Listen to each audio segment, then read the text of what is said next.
This is Good Morning America. This is Nightline. You're watching WISN 12. The abduction of Elizabeth Smart. The search for 14-year-old Elizabeth Smart has now gone nationwide. She was kidnapped from her bedroom in Salt Lake City. Police say the first 48 hours in a missing persons case are the most crucial. Elizabeth Smart. Elizabeth Smart. What happened to Elizabeth Smart?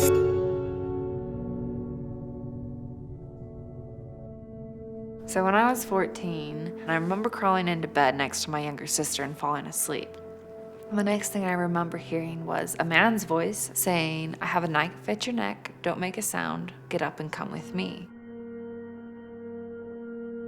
I remember getting up and doing exactly as he said because I didn't know if he'd been through my house already. I didn't know if he'd killed the rest of my family. The one thing I did know, though, was that my younger sister was still in bed next to me, alive.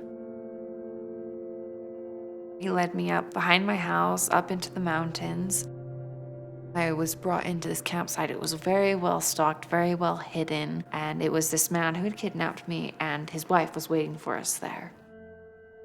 The woman took me into the tent where she forced me to change the clothes I had on, and then she got up and left, and the next thing I knew, this man was in there telling me I was his wife and then raping me.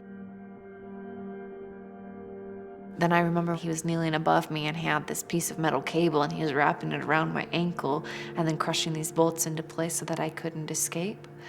And that was the beginning of what turned into the longest 9 months of my life.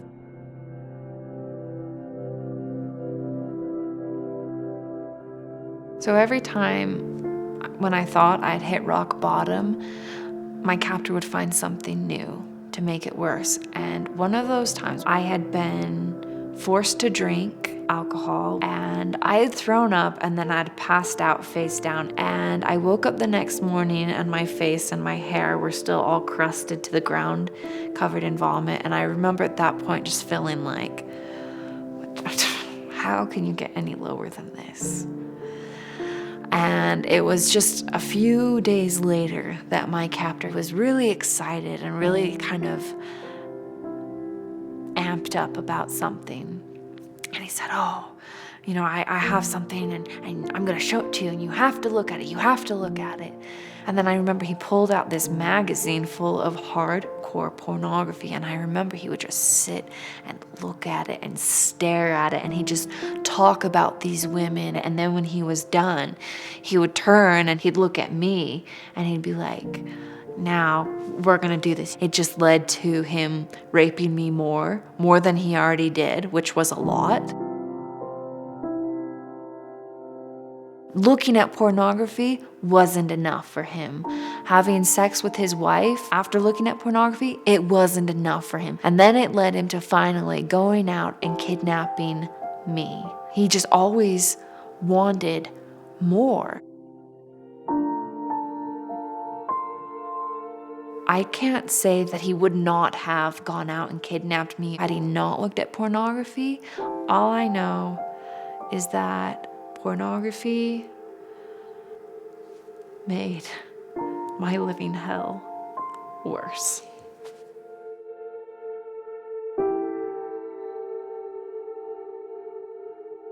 I'm hoping that we're going to find her today. He's a question mark, and we want to put a period on that question mark. He's walking towards town, so he walks north, and he's with two ladies. We're here to announce officially that we have found Elizabeth Smart. Actually, the following morning after I was rescued, my mom gave me a piece of advice that really changed my life forever. And she said to me, "Elizabeth, what these people have done to you is so terrible, and you may never feel like restitution is made, but the best punishment that you could ever give them is to be happy." And that advice has helped make me who I am today.